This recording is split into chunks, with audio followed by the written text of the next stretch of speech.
कौनसी मृतक को मुखाग्नि देवा परे कौनसी मरी जाइथिबा लोक को जदि आपण माने मुखाग्नि देइछन्ते ताले निहाती भाव में यही नियम गुड़िक आपन को पालन करने आवश्यक। कौन से नियम गुड़िक जानापी भिडियोटी को शेष पर्यंत देखंतु। नमस्कार, मु मनोज दास स्वागत आपण मानकु आजिकार ई भिडियो रे। आम हिंदू धर्म अनुसार जेतबले आम घरे के मरी जाते के नष्ट हो जाते आमे निहाती भाव में तांकर दाह संस्कार करते एवं विधिपूर्वक तांकर दाह संस्कार करा जाए। जेहेतु तांकर अग्नि रे दाह संस्कार करा जाए सही मृतकंकर पुओ हुंतु पुतुरा हुंतु बा तांकर केही संपर्कीय तांको निहाती भाव में मुखाग्नि दियंती। जेतबले आपण माने काहाकू मुखाग्नि दउछंती सेतबले एही नियम गुड़िक निहाती भाव में पालन करबा आवश्यक। एमिति भी बहुत समय घटना घटे जमिति कि धरंतु एमिति कि लोक मरी जाइछंती तांकर परिवार रे केही भी नथिबे तांको मुहरे निया टिके दबा पाए सेतबले कोनोसी समाजसेवी कोनोसी स्वेच्छासेवी सेतबले गाँर जे कोनोसी लोक मध्य मुखाग्नि दे पारिबे। तबे निहाती भाव में यह एक बहुत बढ़िया कथा। एभली विचार समस्त पाखरे रहिबा दरकार। तबे टी कथा होची जो माने भी मुखाग्नि दउछंती सेमानकु ई केते गोटी नियमर पालन करबा आवश्यक। कौन से नियम गुड़िक आसंतु जानिबा।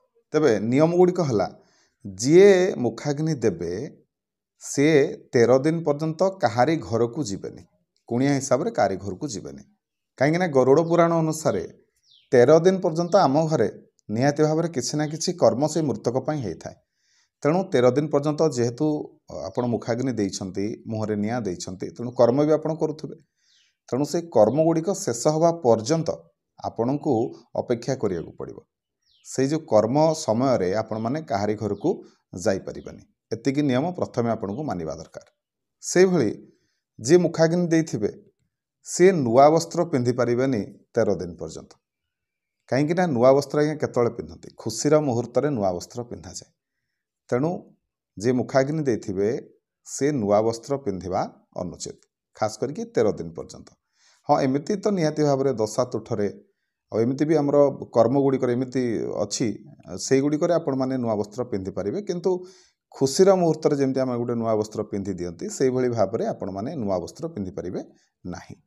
कर्म समय आपण मैंने पिंधि पारे। से भली जे मुखाग्नि देइथिबे 1 वर्ष पर्यंत कौनसी शुभ कार्य करिपारिबेनी ना कौनसी शुभ कार्य सामिल भी हवा कथा नुह।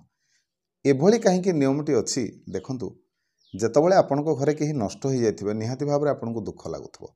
आपणकर बापा हुंतु माँ हुंतु भाई हुंतु जे केही भी हुंतु जदि आपणकर परिवार रे केही जणे नष्ट होइचंती निहाती भाव में तांको सहित जेतु आपण माने समय बितौथले तांकर नष्ट होला परे आपनको निहाती भाव में दुख लागुथबो।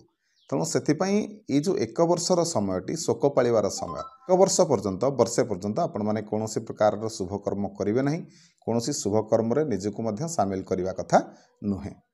नियम हिसाब से जब देखा जा 1 वर्ष पर्यंत आपण माने कौनसी शुभ कर्म करिपारिबेनी एटा ठीक कथा। किंतु 45 दिन माने 3 पक्ष गोटे पक्ष आज्ञा 15 दिन 3 पक्ष माने 45 दिन पर्यंत आपण माने कौनसी शुभ कर्म रे सामिल हवा कथा नुहे जहाँकि आमर शास्त्र गुड़िकर नियम रही। तबे ये जो नियमटी केवल मुखाग्नि जे देइथिबो ता पई जे लागू ताहा नुह परिवार समस्त सदस्य ये जिनसटी लागू। गोटे वंश भितर जब आपण मैंने अच्छी आपण वंशर कई जन नष्ट होती 45 दिन पर्यंत आपण मैंने कौन शुभ कर्म जोग देवा कथा नुह। 1 वर्ष पर्यंत आपण मैंने घरे कौन प्रकार शुभ कर्म करने कथा नुह। से भली मुखाग्नि जे देइथिबो ता पई आ गोटे नियम मध्य होची कौन ना से कम से कम जो 13 दिन जो कर्मर समय भितर पादरे जोता चप्पल पिंधिबे नहीं। तबे आजिकल दुनिया रे आजिकल समय रे ये जो नियमटी प्रायत भाव में आउ एते देखा मिलूनी किंतु बहुत जगह भी मुझे देखी से माने कर्म समय पादरे जोता पिंधती जोटा कि ठीक कथा। कम से कम आपणकर परिवार सब सदस्यटी नष्ट हो जाती कम से कम आपण माने एतिकी तो अंतत करें। आजिकल तो आपण माने देखुवे भी जे बापा मला पर पुओ माने भी लंडा होना जहाँकि निहाती भाव में हवा कथा। तेणु नियम अच्छी शास्त्र हिसाब से जब आपण मैंने नियम मानिकी चलती ताले निहाती भाव में आपणकर जी नष्ट हो जाती पितृपितामह मैंने संतुष्ट हुंती से मोक्ष मिले से आत्मा को शांति मिले। और आपण मैंने जब ठीक भाव में कर्म करेंगे नियम हिसाब से आपण मैंने कर्मर पालन करेंगे ताले निहाती भाव में से मन को दुख आसे। तेणु शास्त्र अनुसार ये सब नियम गुड़िक निहाती भाव में आमको पालिबा दरकार। से भली जे मुखाग्नि देइथिबे जदि कौन विशेष कम घर बाहर को जाउछंती ताले बेसी समय घर बाहर रहिबेनी जिते शीघ्र काम शेष करके घर को फेरी आसबे तांको पई भल। तबे ए नियमटी कहीं देखो ये जो कर्म समय आपन को प्रत्येक दिन जी भी मुखाग्नि देथिबे प्रत्येक दिन तांकर मृतकों पई कर्म थाए जेमिति कि सकाळु दांत काटी दवा सकाळु चाहा टिके दवा जलखिया दवा तापर जहाँ भी रंधा हम खाद्य टिके दवा पानी दवा एमती प्रत्येक दिन कर्म भितर जहाँ कि 13 दिन आमर कर्म हुए से कर्म समय प्रत्येक दिन तांको पई किसी ना किसी कर्म थाए से कर्म गुड़िक जेहेतु तुम कर जेहेतु जी मुखाग्नि देइचंती से जो कर्म गुड़िक जेहेतु करेंगे तेणु घर जब बाहर से रे ताले कर्म गुड़िक निहाती भाव ठीक भाव हो पारनि जहाँकि ठीक कथा नुह से जुआड़े भी जाइए जते जल्दी फेरी आसापी चेष्टा करेंगे।